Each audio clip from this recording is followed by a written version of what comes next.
Carissimi, ben ritrovati! Allora, di solito quando io faccio un video di viaggio metto la voce fuori campo, metto le musichette, insomma faccio un piccolo film, diciamo, un documentario. Ma questa volta voglio fare qualcosa di diverso, voglio raccontarvi il viaggio giorno per giorno, come una sorta di diario di viaggio. Ora, oggi è il 27 febbraio, il viaggio che sto per raccontarvi è il tour fotografico delle isole Lofoten, che sostanzialmente è un normale viaggio alle isole Lofoten dove ci sono io che ti spiego quale tasto devi schiacciare per fare una fotografia. Quindi direi, cominciamo con il nostro diario, giorno 1, capitolo 1, partenza. Slip inside the eye of your mind. Don't you know you might find a better place to play.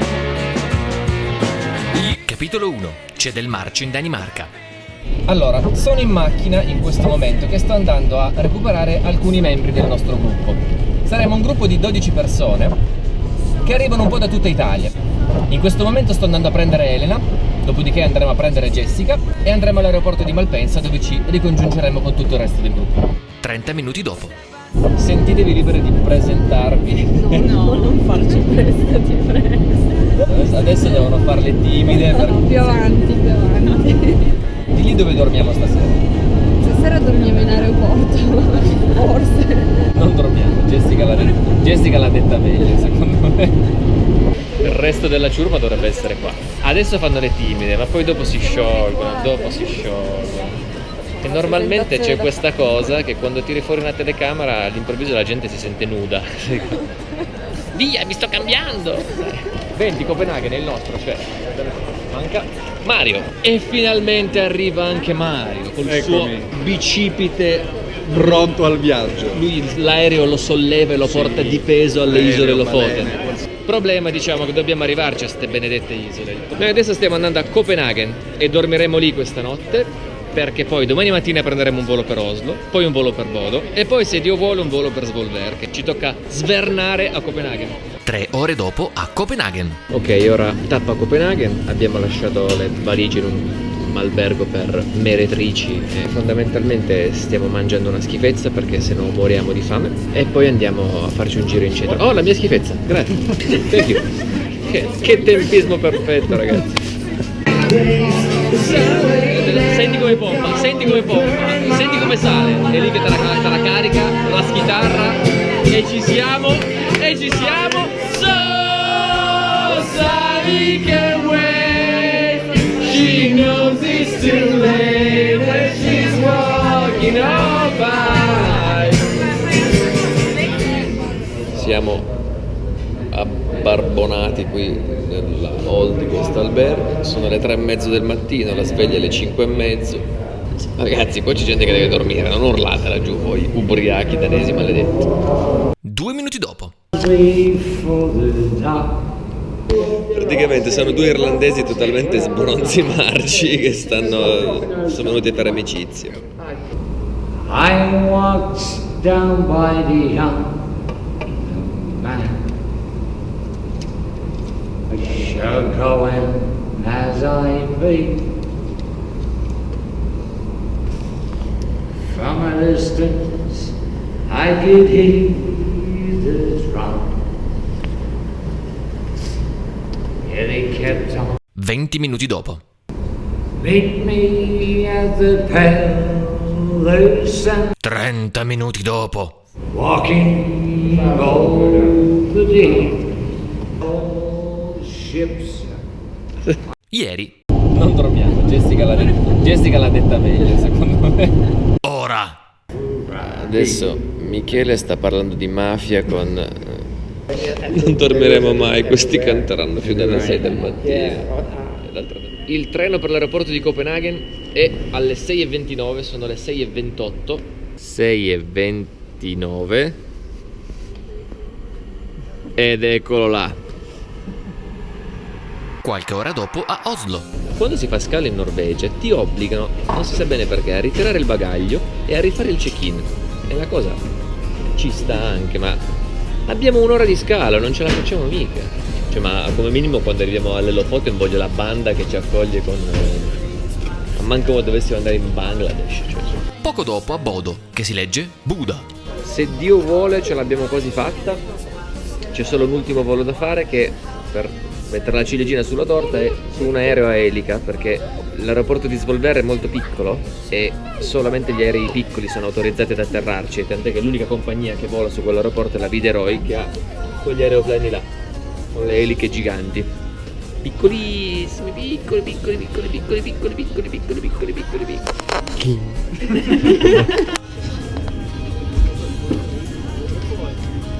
È grande come un autobus praticamente. Il volo durerà circa 20 minuti e poi saremo all'aeroporto.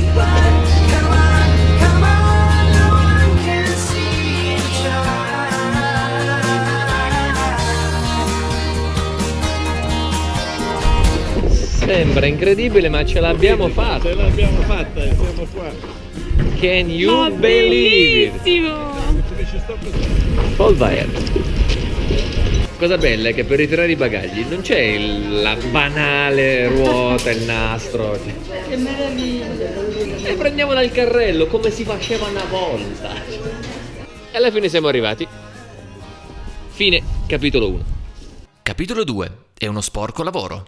Ed eccola qui la vostra amatissima voce fuori campo, ma giusto per dirvi che le isole Lofoten sono un piccolo arcipelago nel nord della Norvegia, composto da diverse isole, dove le più grandi sono Austvågøy, Vestvågøy, Kimsøya, Flakstadøya, Moskenesøya. Scusate la pronuncia. Le isole sono attraversate da una catena di montagne che divide il versante interno da quello atlantico. Siccome sull'oceano c'è sempre tanto vento, quasi tutti vivono all'interno. La città principale è Svolvær e il nostro viaggio ogni giorno inizierà e finirà qui, proprio come i petali di un fiore. Giorno 2. Ricapitolando, siamo a Svolvær, pronuncia Svolvær, Preciso. che è la città più importante delle isole Lofoten. Cosa facciamo oggi? Oggi ci facciamo una bella visita lungo tutto l'arcipelago e arriviamo nella parte più a sud delle Lofoten, cioè andiamo a Reine. Questo è il giorno primo, quindi dedicato alla parte sud dell'arcipelago. Giorno 2, non lo dire che è un segreto, è un segreto, è un segreto.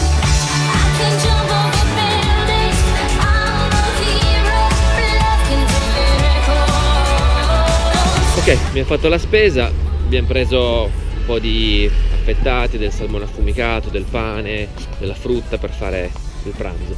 In Norvegia il cibo costa una cosa veramente vergognosa, per cui l'unico modo di non diventare poveri dopo un viaggio di questo tipo è servirsi dei supermercati, e faremo così anche per la cena, ma questo ci arriviamo più tardi.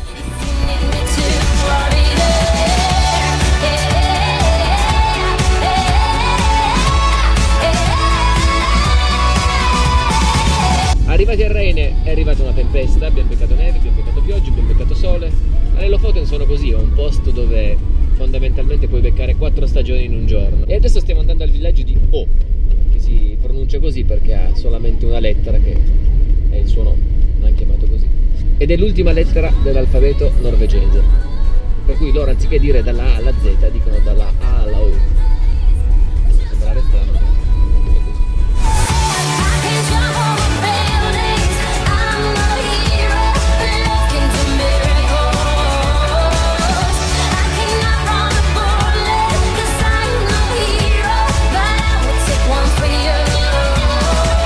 Benvenuti nella cucina! Il regno di Mario. Allora, Mario che cucina il pesce a suon di flessioni. E siccome le nostre casette sono un po' piccoline, comunque abbiamo pensato di unire i tavoli traslocando mobilio dalle altre case per creare questa sorta di comune. Elena è in fin di vita, purtroppo ci lascerà presto perché vabbè.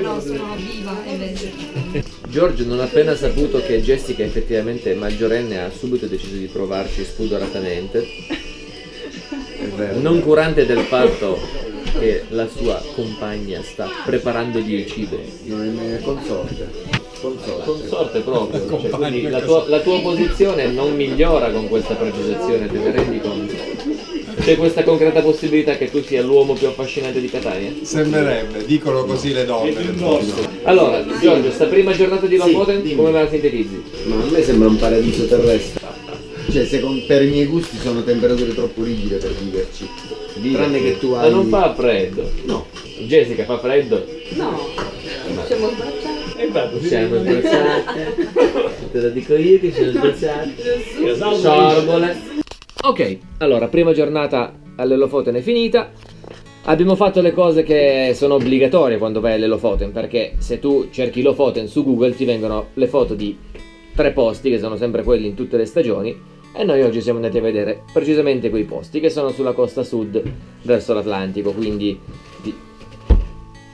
ma la costa sud è verso l'Atlantico. È il bello della diretta, signori telespettatori, che sono sulla costa sud, cioè quella che non dà verso l'Atlantico. Quelle cose che tutti associano all'Elofoten, però è una cosa obbligatoria, andava fatta, ci siamo tolti sto dente, voglio dire, no? Orrendo, è stata una giornata pessima. È uno sporco lavoro, ma qualcuno lo deve pur fare. E soprattutto poi alla fine Mario ci ha fatto un salmone. Ragazzi, ma lo facciamo un applauso a Mario? Il salmone di Mario. Salmone di mare. Di Mario. Il salmone di Mario. No, France, quel salmone è solo tu. Non ti preoccupare che stasera la risale la corrente il salmone di Mario. Oh, Presidente, no, perché noi vogliamo dormire. Comunque sia. Tra l'altro la storia di togliersi il dente c'entra anche un po' con la storia che vi ho raccontato oggi, che non ve la posso raccontare perché sennò, cioè, loro cosa gli ho raccontato è una cosa segreta. Ciao, ci vediamo domani. Attenzione! Sotto shock, amici! La giornata sembrava finita e si è aperto il buco nel cielo e abbiamo visto l'aurora boreale. A questo punto è d'obbligo la prima aurora. Com'era la prima aurora? Era bellissima. Pianti. Ho fotografato la prima aurora della mia vita. L'aurora è come la vita, bisogna essere sempre pronti a coglierla al pieno. E io stasera non l'ho colta, ragazzi. Non lo conosco. Capitolo 3. Natale all'Elofoten. Giorno 2, giorno 3, non so più che giorno è. Ieri abbiamo visto la parte turistica dell'Elofoten. Oggi è il momento di iniziare a viverle queste isole. Andiamo nella parte un po' più disabitata, che è la costa che dà sull'Atlantico, quindi oggi andiamo a prenderci un po' di vento.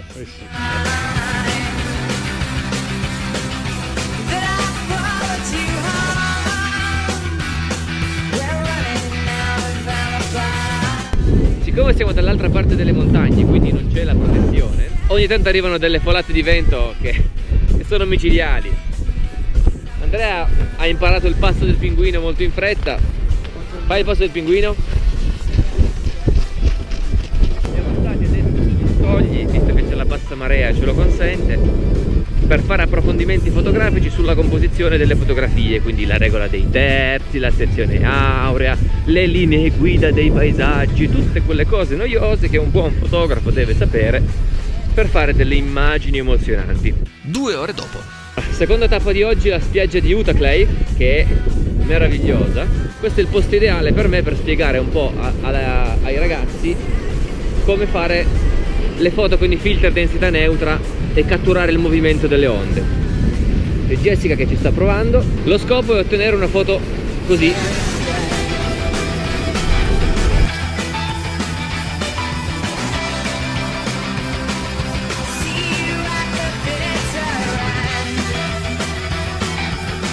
L'ultima tappa di oggi è il villaggio di Henningsberg, dove faremo una sessione fotografica all'ora blu. Questo è un villaggio che ha una storia pazzesca, perché durante la seconda guerra mondiale produceva una grandissima quantità di olio di fegato di merluzzo che, oltre alle proprietà benefiche per la vitamina D, veniva utilizzato per le armi in quanto era un ottimo lubrificante. Questa cosa venne scoperta dagli inglesi, che bombardarono il paese e lo rasero al suolo, costringendo poi i tedeschi a abbandonare le isole Lofoten. Tra l'altro c'è un museo che spiega tutte queste cose a Svolvær. Allora, stasera c'è grande fibrillazione per 3 motivi. Primo, perché Andrea sta per scattare la foto del secolo a Jessica, Giorgio e Natale, che sono lì, che sono in posa da 40 minuti. Il secondo motivo è che Salvo ha fatto il merluzzo, ma soprattutto il cielo è sereno nonostante le previsioni dessero nuvolo, l'attività è prevista molto forte. Questo significa che Natale, se stasera vediamo una bella aurora boreale, tu come voto dovrei farmi un balletto tipo Carlo Vanzina e facciamo Natale all'Elofoten. Facciamo scherzi.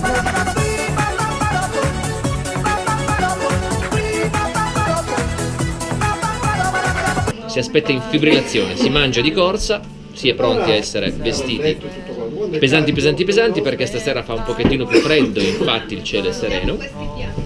Com'è la zuppa di Salvo? È una meraviglia! è una bomba, pesce freschissimo locale. Facciamo un applauso, Salvo!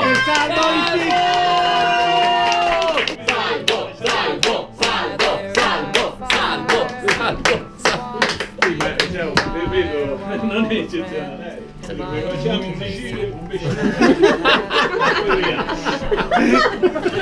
Una posata. E che non si sono ancora conosciuti bene. E Natale è così, prendere o lasciare. È un artista. 3 ore dopo. Allora, non è andata esattamente come speravamo, nel senso che siamo stati un po' illusi dalle previsioni dell'aurora boreale. Il cielo era sereno, c'erano le stelle, era tutto bene, ma alla fin fine si è poi fatto vedere solo un piccolo baffettino verde per qualche secondo sopra le montagne. Andiamo a nanna presto perché domani mattina ci alziamo alle 6. All'improvviso suona il telefono. Allora, mentre prima stavo parlando, ho ricevuto in diretta questo messaggio vocale di Natale che vorrei condividere con voi, perché Natale alle Lofoten impazzisce. Io vi volessi dire che cos'è per me l'aurora boreale. Per me, a parole mie, l'aurora boreale è una cazzo di striscia di minchia verde in questo cielo nuvoloso. Non c'entra niente il protone, l'idrogeno, i cambi gravitazionali, il polo di qua, il polo di là, niente di niente. È una minchia di striscia verde che a volte c'è e tante volte non c'è. Per cui tu... Buonanotte allora. Capitolo 4. Una gita scolastica. Allora, oggi andiamo in gita. Oggi ci siamo alzati all'alba, prestissimo.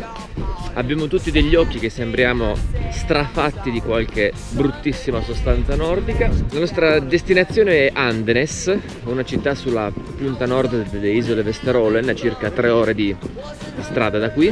Da lì in teoria dovremmo partire per un'escursione in mare su un gommone per andare a vedere le balene che in quella zona abbondano. Tuttavia le condizioni del tempo e del vento e del mare facilmente renderanno impossibile andare nella direzione che ci farebbe comodo per vedere le balene, e quindi dovremmo ripiegare per una direzione sottocosta col mare più calmo per andare a vedere delle aquile di mare o degli altri uccelli marini.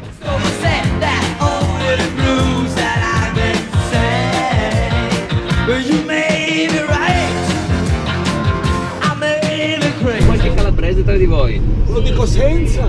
Sai che questa isola si chiama Anduia? Non sto scherzando, è vero? Ok, siamo pronti. Vestiti come dei palombari. Praticamente queste sono tutte di sicurezza, che oltre ad essere termiche sono anche galleggianti, per cui se Natale ti tuffassi in mare per esaudire questo tuo desiderio di nuotare con le balene, avresti una chance di sopravvivere. Michele, sembri, sai chi?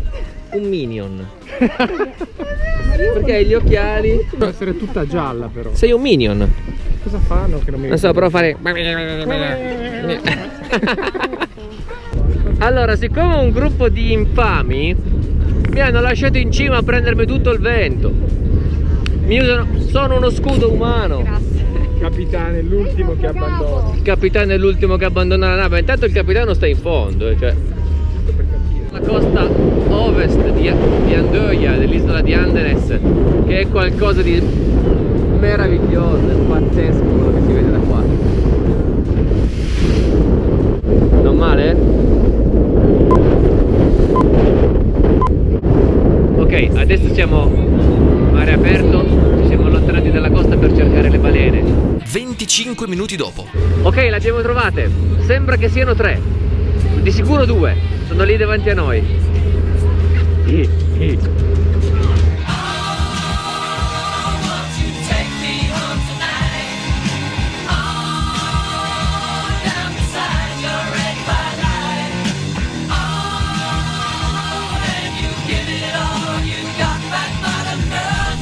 Siamo partiti che le condizioni del mare in teoria rendevano impossibile l'uscita del gommone perché c'era troppo vento, ma il vento arrivava da sud-est. A questo punto il nostro capitano ha detto: usciamo in mare lo stesso, ma andiamo dall'altro versante delle isole Vesterålen, di modo che siamo riparati dal vento e dovremmo avere un mare migliore. Così è stato e abbiamo trovato le balene, abbiamo visto una pulcinella di mare, una foca, la pinna di un'orca, ma quello che è assolutamente sconvolgente è che abbiamo visto 7 balene tutte insieme. È una cosa rarissima, non succede praticamente mai. Martin, che è la nostra guida, fa questo lavoro da un sacco di anni e non aveva mai visto una cosa del genere. È qualcosa di pazzesco. Was crazy. Was really amazing. Was really amazing. I think there were in the area at least 12 sperm whales, and it's very close to each other. And yeah, it was an amazing experience. Also for me, when I saw this 7, 8 together, I was really shaking. It was really amazing. Yeah. Martin è un grande. He is a great man. If you come to Andenes, come visit him. Okay. You won't regret it. Okay, thank you. A margine di questo c'è una nota romantica, che ad Andenes e sulle barche di whale watching ci siamo conosciuti io e Mario. Sì, circa 3 anni fa. Vi ricordate il video di Capo Nord, quando lui diceva: siamo alla ricerca di questi capodogli maschi che dalle Azzorre si spostano qua per mangiare, diventare grandi. E io che dicevo: Ciccione è bello. Ciccione è bello, ma non come noi. E lui diceva: no, lo diciamo noi due che siamo belli. Oggi siamo qui, abbiamo organizzato e guidato un gruppo a fare un'esperienza pazzesca e oggi siamo stati premiati perché non era facile nelle condizioni di oggi, ci abbiamo creduto e siamo stati anche fortunati, per carità, però la fortuna non arriva a chi non ci crede e quindi fate anche voi così se vi capita. Capitolo 5. L'ansia da prestazione.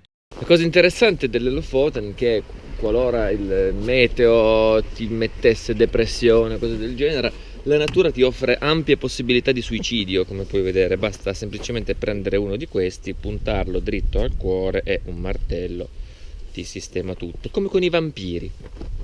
Attenzione, numero!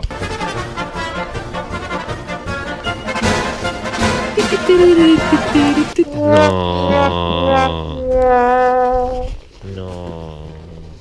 Oggi è la giornata dedicata alle attività opzionali, cioè ognuno sceglie che cosa fare. La maggior parte di noi si metterà su un kayak a remare nei fiordi norvegesi, un altro piccolo gruppettino andrà invece a fare una ciaspolata sulle montagne.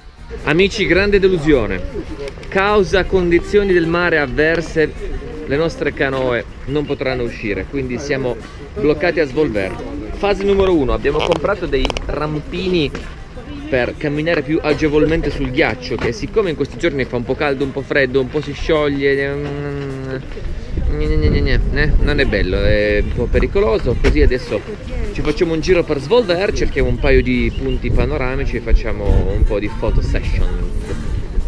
Vicino al molo di Svolvær ci sono queste strutture che sono sparse un po' lungo tutte le isole Lofoten, dove vengono appesi gli stoccafissi ad essiccare. Queste sono le teste, perché non si buttano via neanche le teste. Questi invece sono i corpi e sono tantissimi. Ovviamente, è superfluo dirlo, qui sotto c'è una puzza che fa veramente schifo. Dal punto di vista culturale questa è una delle cose più tipiche in assoluto delle isole Lofoten, che hanno basato quasi tutta la loro economia nella storia su questo tipo di produzione. Poi oggi come oggi il settore che si sta sviluppando di più è il turismo, e se no io che ci sto a fare qua, mica pesco i pesci.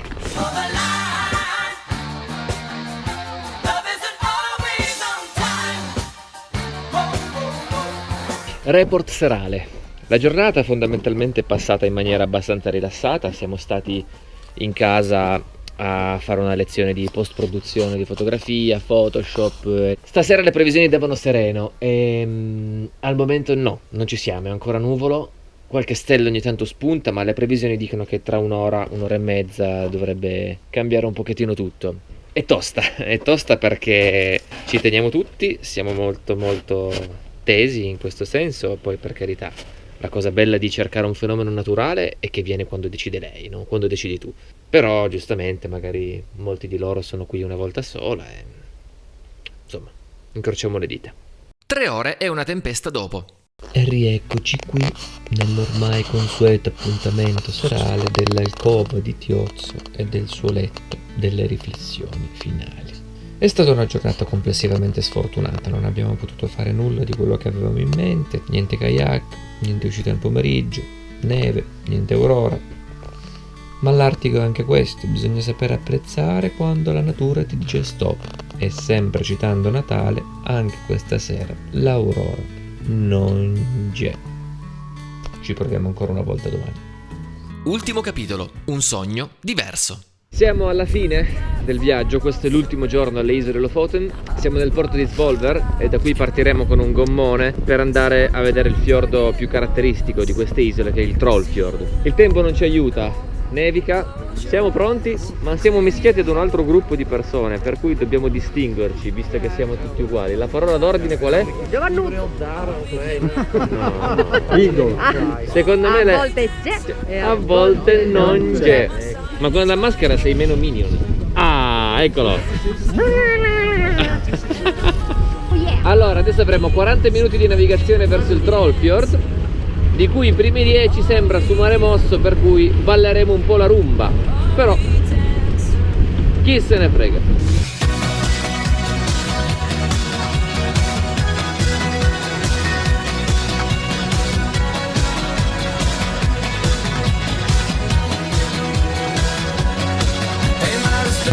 Adesso siamo arrivati sul Trollfjord, che è il fiordo più piccolo della Norvegia, credo. È pazzesco, è bellissimo, ci sono queste montagne che si sono a capofitto del mare.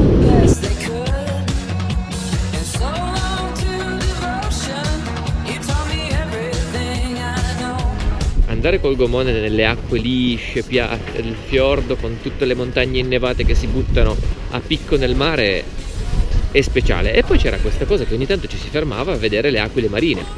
Il gommonista, astuto, si era portato un sacco pieno di pesci e ogni tanto ci buttava il pesce all'aquila, così l'aquila si tuffava per prendere il cibo e veniva vicino. Hai capito, Michele? Ce lo buttava. Ce l'ha buttato il pesce all'aquila. E l'aquila si è tuffata a pesce sul pesce. Quando una persona che ama viaggiare decide di organizzare un viaggio per altre persone, la prospettiva cambia all'improvviso.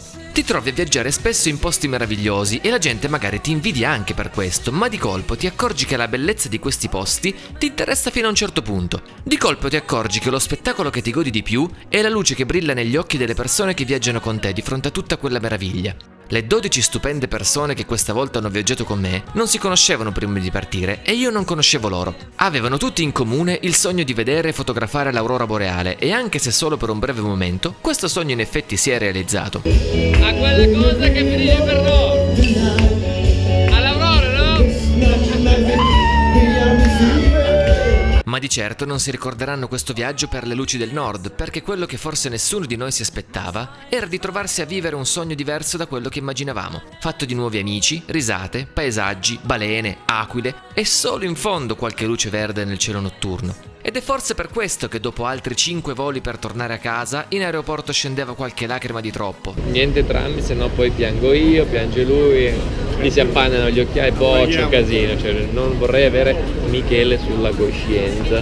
Sicuramente per me la migliore ricompensa per aver voluto credere alla realizzazione di viaggi come questo, lavorando sodo con l'aiuto impagabile di Mario e il supporto locale di Claudio e Maurizio. Il tutto, ovviamente, coronato dallo scenario meraviglioso delle isole Lofoten, dove il sogno e la realtà sfumano l'uno dentro l'altro, persino in una settimana dal meteo sfortunato. Dopotutto, chi ama viaggiare ama anche sognare, e da questo punto di vista l'Artico, credetemi, non tradisce veramente mai.